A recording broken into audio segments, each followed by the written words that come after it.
Well, hello everyone. My name is Jackie, and I have here a balloon I blew up with my breath. Isn't she beautiful? But there's just one problem. When I let it go, it falls to the ground. So I have to keep hitting it up and up and up so it stays in the air. Can you count with me? 1, 2, 3, 4. Great counting, everyone. Who's there? It's me, Max. Hi, Max. What are you doing? Well, I'm trying to keep this balloon up in the air because when it is up, I am full of joy. But when it falls to the ground, I get sad. Sad.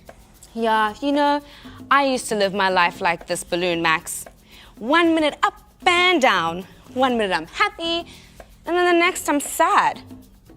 I used to try to make myself feel joyful by filling up my life with things like food and fun and toys. Cookies, video games, ice cream, candy. Exactly, Max. Those things might make you happy for a short time, but they do not last, and eventually you come down. Oh no. But living a life with God is like having a balloon filled with helium. I love balloons filled with helium because they float in the air all by themselves. Have you ever seen one of those? Wow. Did you see that? That's exactly what I'm talking about. We can live our lives full of God, and that's what helps us live full of joy. And never deflate. And never deflate, Max. That's right. We can have everlasting joy through knowing Him. And joy is not just a happy feeling, but it is something that God helps us with. Just seeing a balloon makes me smile, and thinking that God is with me gives me a smile that can last and last. God with me is the greatest blessing ever.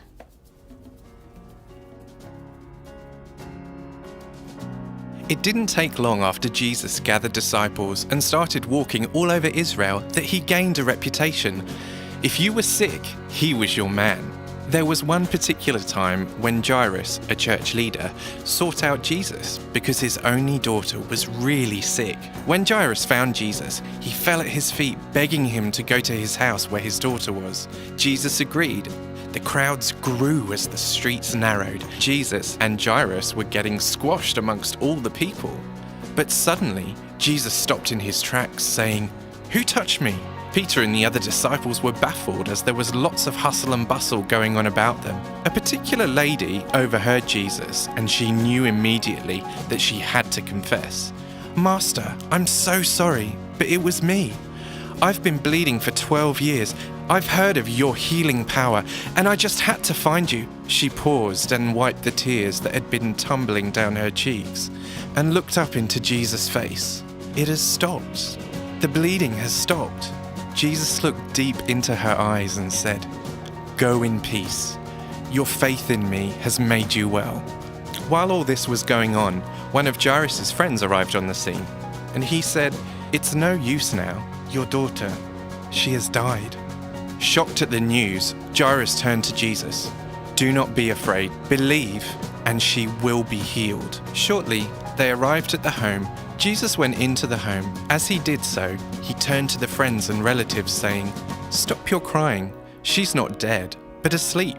They laughed, thinking, what a silly thing to say, as they knew she was dead. Jesus went into the girl's room where she lay, took her hand, and said, "My child, get up." Immediately, her spirit returned and breathed life into her, and she stood up. It seems that sometimes simply asking Jesus in faith is enough. As we trust God, our faith will grow.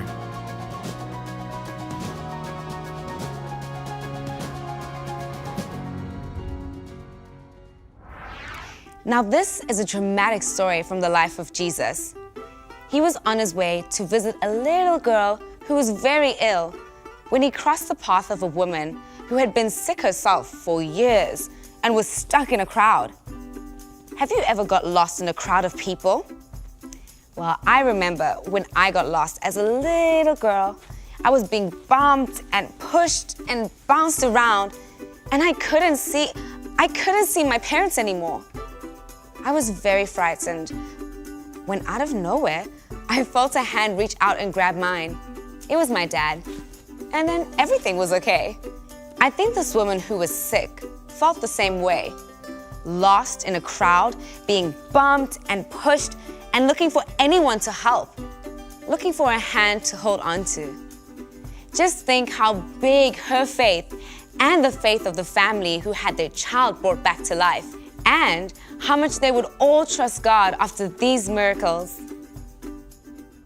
Steve and Jeremy, the manager. Hi. Organic white chocolate and single origin macadamia nut cookie.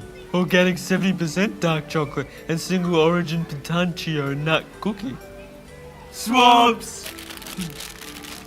I was driving in the car the other day with my parents when we saw a spaceman. A spaceman? A spaceman. A spaceman? We saw a spaceman. A spaceman? A spaceman. What did you do? We parked in it, man. Can you see this?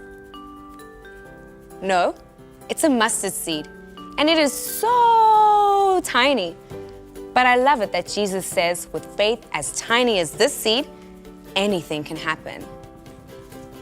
Our faith may seem so tiny, but it can bring huge results.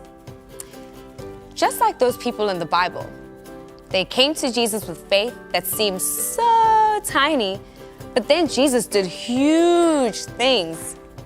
Now, as we get to know God and trust Him more and more, our faith grows bigger and bigger and bigger.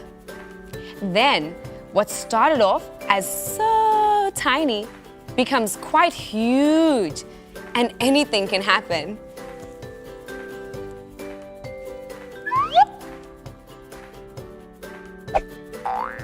As we trust God, our faith will grow. As we trust God, our faith will grow. As we trust God, our faith will grow.